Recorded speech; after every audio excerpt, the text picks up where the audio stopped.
ಮಹಿಳೆಯರು ಎಷ್ಟೇ ಪ್ರಯತ್ನಿಸಿದರೂ ತೂಕ ಇಳಿಕೆ ಆಗದೇ ಇರೋದಕ್ಕೆ ಇಲ್ಲಿದೆ ಕಾರಣಗಳು.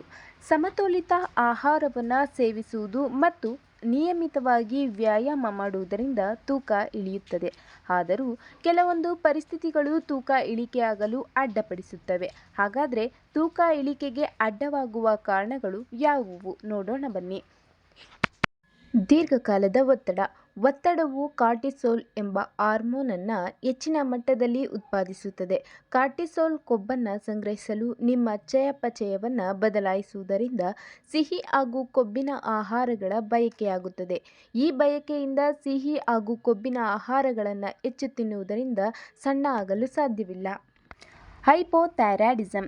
ನಿಮ್ಮ ಥೈರಾಯ್ಡ್ ನಿಷ್ಕ್ರಿಯವಾಗಿದ್ದರೆ ಸಂಗ್ರಹವಾಗಿರುವ ಕೊಬ್ಬನ್ನು ಸುಡಲು ಸಹಾಯ ಮಾಡಲು ನಿಮ್ಮ ದೇಹವು ಸಾಕಷ್ಟು ಥೈರಾಯ್ಡ್ ಹಾರ್ಮೋನನ್ನು ಉತ್ಪಾದಿಸದೆ ನಿಮ್ಮ ಚಯಾಪಚಯವು ನಿಧಾನವಾಗುತ್ತದೆ ಹಾಗೂ ಹೆಚ್ಚು ಕೊಬ್ಬನ್ನು ಸಂಗ್ರಹವಾಗುತ್ತದೆ. ಆದ್ದರಿಂದ ಹೈಪೋಥೈರಾಯ್ಡಿಸಮ್ ಇದ್ದರೆ ನೀವು ಸಣ್ಣ ಆಗಲು ಸಾಧ್ಯವಿಲ್ಲ. ಪಿಸಿಒಎಸ್. ಹಾರ್ಮೋನ್ ಅಸಮತೋಲನದಿಂದ ಸರಿಯಾಗಿ ಮುಟ್ಟು ಆಗದೇ ಇರುವುದು, ಮುಟ್ಟಿನ ಸಂದರ್ಭದಲ್ಲಿ ಅತಿಯಾದ ರಕ್ತಸ್ರಾವ, ಮೊಡವೆ, ಅತಿಯಾದ ಮುಖದ ಕೂದಲು, ತೆಳ್ಳನೆಯ ಕೂದಲು, ಗರ್ಭಿಣಿಯಾಗಲು ತೊಂದರೆ ಮತ್ತು ಅತಿಯಾಗಿ ಆಹಾರ ಸೇವಿಸುವುದರಿಂದ ತೂಕ ಹೆಚ್ಚಾಗುತ್ತದೆ. ಹಾರ್ಮೋನ್ ಬದಲಾವಣೆಗಳು. ಕೆಲವು ಮಹಿಳೆಯರು ತಮ್ಮ ಜೀವನದಲ್ಲಿ ಕೆಲವು ಬಾರಿ ತಮ್ಮ ಹಾರ್ಮೋನ್ಗಳಲ್ಲಿ ಬದಲಾವಣೆಯಾದಾಗ ತೂಕವು ಹೆಚ್ಚಾಗುತ್ತದೆ, ಮುಖ್ಯವಾಗಿ ಪ್ರೌಢಾವಸ್ಥೆಯಲ್ಲಿ, ಗರ್ಭಾವಸ್ಥೆಯಲ್ಲಿ ಮತ್ತು ಋತುಬಂಧದಲ್ಲಿ.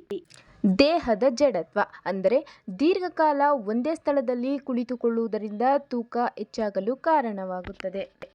ಸಾಕಷ್ಟು ನೀರು ಕುಡಿಯದೇ ಇರುವುದು. ಕುಡಿಯುವ ನೀರು ಕ್ಯಾಲರೀಸ್ ಸೇವನೆಯನ್ನು ಕಡಿಮೆ ಮಾಡುವ ಮೂಲಕ ನಿಮ್ಮ ತೂಕವನ್ನು ಕಡಿಮೆ ಮಾಡಲು ಸಹಾಯ ಮಾಡುತ್ತದೆ.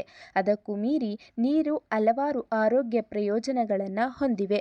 ಆದ್ದರಿಂದ ದೇಹಕ್ಕೆ ಸಾಕಾಗುವಷ್ಟು ನೀರನ್ನು ಕುಡಿಯುವುದರಿಂದ ನಿಮ್ಮ ದೇಹದ ತೂಕವನ್ನು ಕಡಿಮೆ ಮಾಡಿಕೊಳ್ಳಬಹುದು.